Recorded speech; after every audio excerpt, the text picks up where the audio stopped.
ఇప్పుడు ఇందాక అంబటి రాంబాబు గారు చెప్పినట్టు ఒక ఒక దీన్ని జస్ట్ వాంట్ టు రీఅసర్ట్. ఇప్పుడు సినిమా అనేది ఇప్పుడు నేను లక్ష్మీస్ ఎన్టీఆర్ తీసినప్పుడు ఒక 25 సంవత్సరాలు కిందట జరిగిన ఒక ఇన్సిడెంట్ ఆధారంగా ఆ పర్టికులర్ టైంలో ఎన్టీ రామారావు గారికి జరిగిన అందరికీ తెలిసిన విషయమే, దాన్ని క్యాప్చర్ చేయడానికి ట్రై చేశాను.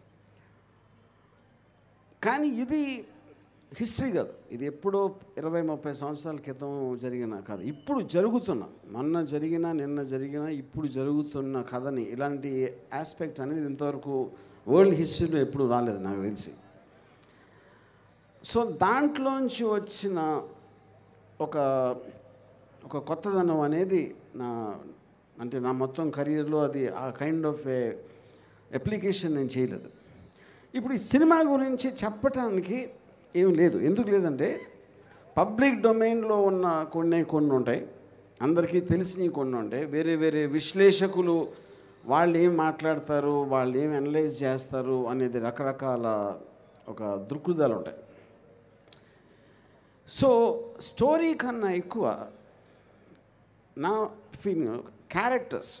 ఇప్పుడు మనుషులు ఉంటారు, మనుషులు డెసిషన్స్ తీసుకుంటారు, ఏమి వ్యూహం పని తీసుకుంటారు, లేకపోతే ఎలాంటి పరిస్థితుల్లో తీసుకుంటారు, బయటికి ఎలా కనిపిస్తారు, లోపల ఏం ఆలోచిస్తారు, ఏం వ్యూహాలు పన్నుతారు అనే ఒక సైకలాజికల్ ఆస్పెక్ట్లో నేను పొలిటికల్ మనిషి కాదు, నాకు తెలియదు పాలిటిక్స్, కానీ పొలిటికల్ సైకాలజీ అనేది నాకు తెలుసు అని నా feeling as a writer and director.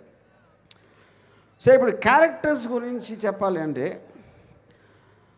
ఇప్పుడు నేను ఇందాక చెప్పినట్టు రామారావు కూడా చెప్పారు, చంద్రబాబు నాయుడు అనే పేరు కానీ పవన్ కళ్యాణ్, లోకేష్ అందరి పేర్లు అవి ఉండటానికి కారణం, ఇప్పుడు డెమోక్రసీలో ఒక ఒపీనియన్ చెప్తాం ఎవరైనా సరే. ఇప్పుడు ఒక చిన్న ఇదేంటంటే, వాళ్ళ లోకేష్ ట్రై చేస్తుంది వ్యూహం ఆపటానికి.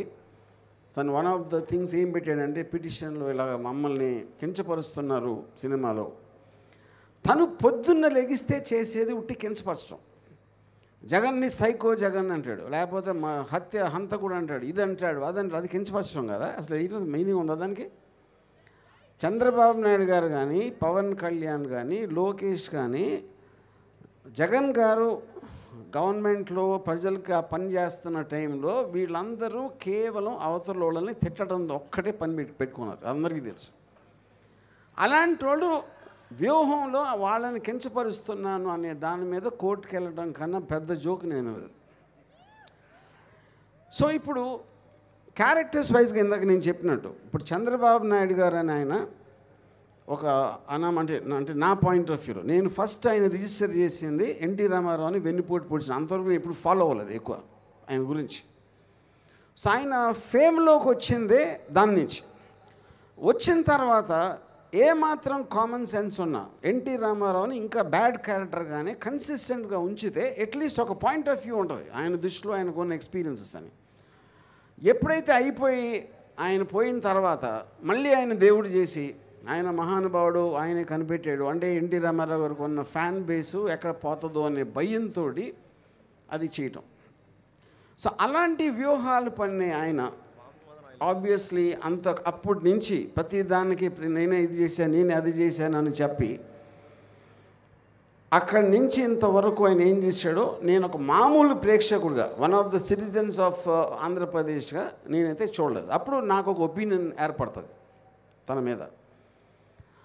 అలాగే రంగుల రాజా పవన్ కళ్యాణ్, ఇప్పుడు ఆయన మొహానికి రంగు వేసుకుని ఒక పెద్ద సూపర్ స్టార్ అయిపోయాడు. Nobody says no, terrific, absolutely ఆయన పెద్ద ఫ్యాన్ ఫాలోయింగ్ ఉంది. ఒక రాజకీయ నాయకుడిగా వచ్చినప్పుడు నేను ఇది చేస్తా అని సినిమాలో డైలాగ్ చెప్పి ఆ తర్వాత ఇప్పుడు జనసేన పార్టీ పెట్టినప్పుడు నేను కూడా ఇంప్రెస్ అయ్యాను ఆ టైంలో. సో దాని తర్వాత అన్నీ జరిగిన అందరికీ తెలుసు, దాన్ని మళ్ళీ మనం రిపీట్ చేయాల్సిన అవసరం లేదు. ఇప్పుడు లేటెస్ట్గా చూస్తే ఊరు పేరు తెలియని ఒక అమ్మాయి తెలంగాణలో ఫేమస్ అయిపోయి బర్రెలక్క అంటే బర్రెల్ని కాస్తుంది. బర్రెల్ని కాసే ఒక అమ్మాయి అంత పాపులర్ అయిపోతే ఈయన సూపర్ స్టార్ అయ్యి ఉండి బర్రె లెక్క అయిపోయాడు. బర్రె లెక్కకి తేడా ఏంటంటే ఆ బర్రెలకి అక్క ఒక కాపరిగా కాస్తుంది. ఇక్కడ ఈయన బర్రెలాగా చంద్రబాబు నాయుడు, లోకేష్ వాళ్ళు ఏమి చెప్తే అంటే ఇప్పుడు బర్రెలు గొర్రెలు ఇటెలు అటెలు ఏయ్ దదా అని అని అని చెప్తా ఉంటే ఆ గొర్రెలు బర్రెలు ఏమి చేస్తాయో ఇప్పుడు సూపర్ స్టార్ పవన్ కళ్యాణ్ అది చేస్తున్నాడు. ఇది నేను జనసేన మనిషిని కాదు, కానీ జనసేన కన్నా ఎక్కువ పవన్ కళ్యాణ్ నాకు ఇష్టం. కానీ ఇప్పుడు అది మొత్తం పోయింది నాకు because of his thing. So ఇప్పుడు అలాగా ఇప్పుడు లోకేష్ అని అసలు అతను ఎవరు చంద్రబాబు నాయుడు కొడుకు కాకపోతే అతని ఒక కార్యకర్త దగ్గర బాయ్గా చేయటానికి కూడా తనకి పొజిషన్ లేదని నా ఫీలింగ్. ఏది మామూలు కార్యకర్త దగ్గర నేను చెప్పేది. ఇప్పుడు ఆయన ఏమీ చేయకుండా ఎక్కడ ఒక గెలవకుండా అసలు ఈయన ఏదో ఒక పెద్ద మహానుభావుడు అనేసి ఆయనే అనుకుని ఆ ఫాదర్ ఏమో పుత్ర ప్రేమతో ఆయన లేపి చేయటానికి ఇవన్నీ అందరూ గమనిస్తారు. నేను ఒక్కనే కాదు కదా, టోటల్ ఆంధ్రప్రదేశ్లో ప్రజలందరికీ ఆ వ్యూ పాయింట్ ఉంటుంది. ఆ వ్యూ పాయింట్లో నేను వాళ్ళని సినిమాలో క్యాప్చర్ చేయడం జరిగింది. అప్పుడు అది చూసినప్పుడు ప్రజలందరికీ ఆల్రెడీ ఒక ఒపీనియన్ ఫామ్ అయి ఉంటుంది. ఆ ఒపీనియన్లో చూస్తే నువ్వు చేసింది కరెక్టా లేకపోతే కాదా అని థియేటర్లో ఉన్న వాళ్ళకి తెలుస్తుంది. ఎందుకంటే చేసింది వాళ్ళ కోసం. మీరు స్పీచ్లు ఇచ్చినా, ర్యాలీలో మాట్లాడినా, మీటింగ్లో మాట్లాడినా, ఎక్కడ మాట్లాడినా సరే ఫైనల్గా ఇంకొకళ్ళకి కమ్యూనికేషన్ చేయడానికి ట్రై చేస్తాం మనం. అలాగే ఈ సినిమా అనేది నా కమ్యూనికేషన్ నేను వీళ్ళ మీద ఫీల్ అయ్యేది. ఆబ్వియస్లీ నేను వైసీపీ కవర్ట్ నేను చెప్తున్నాను కదా ఓపెన్గా, నేను జగన్కి ఫేవర్గానే ఉంటుంది సినిమా. జగన్ అంటే నాకు చాలా మంచి అభిప్రాయం అని చెప్పింది. దాని తర్వాత ఇంకా కోవర్ట్ ఏంటి? ఎందుకంటే వాళ్ళు ఉట్టి కోవర్ట్లే ఉపయోగిస్తారు. స్ట్రైట్గా కొండ బద్దలు కొట్టినట్టు చెప్పేస్తే వాళ్ళ కన్ఫ్యూజన్ వచ్చేస్తుంది, ఇదేంటి ఇది ఏం చేస్తున్నాడని యూనో. సో ఆ కాంటెక్స్ట్లో నేను చెప్పేది. సో ఇప్పుడు ఈ సినిమా నా ఉద్దేశం ఏంటి అంటే నాకు అర్థమైన వాళ్ళ క్యారెక్టర్లు, వాళ్ళు మాట్లాడితే బట్టలు ఇప్పదీసి కొడతాం, లేకపోతే గొంతు పిసికేస్తాం, దవడ పగల కొడతాం.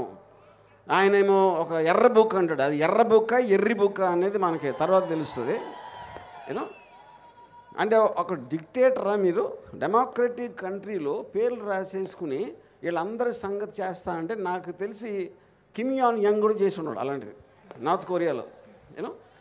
సో ఈ కైండ్ ఆఫ్ రెటారిక్ డైలాగ్స్తో వచ్చే వాళ్ళ మెంటాలిటీ ఎలా ఉంటుందని నేను రీసెర్చ్ చేసిన అవసరం లేదు. మీరు ఎవరైనా సరే యూట్యూబ్ వీడియోలు చూస్తే తెలిసిపోతుంది దాని గురించి. సో వాళ్ళేమో చెయ్యలేని పని, బట్టలు ఎవడదీసి కొడతా, పరిగెట్టిస్తా అని ఏదైతే చెయ్యలేని చెప్తున్నారో, నేను వాళ్ళ నిజం బట్టలు కాదు, వాళ్ళని నేకెడ్గా చూసే ఇష్టం ఎవరికి ఉంటుంది కానీ అది వేరే విషయం. వాళ్ళ యాక్చువల్ ఆలోచనని, వాళ్ళ సంకుచిత్వానికి ఆ బట్టలు మాత్రం ఈ సినిమాలో కంప్లీట్గా ఇప్పైపోతున్నా. So this is my final sage of film and I want to thank everybody, వేదికంచిన పెద్దలందరికీ.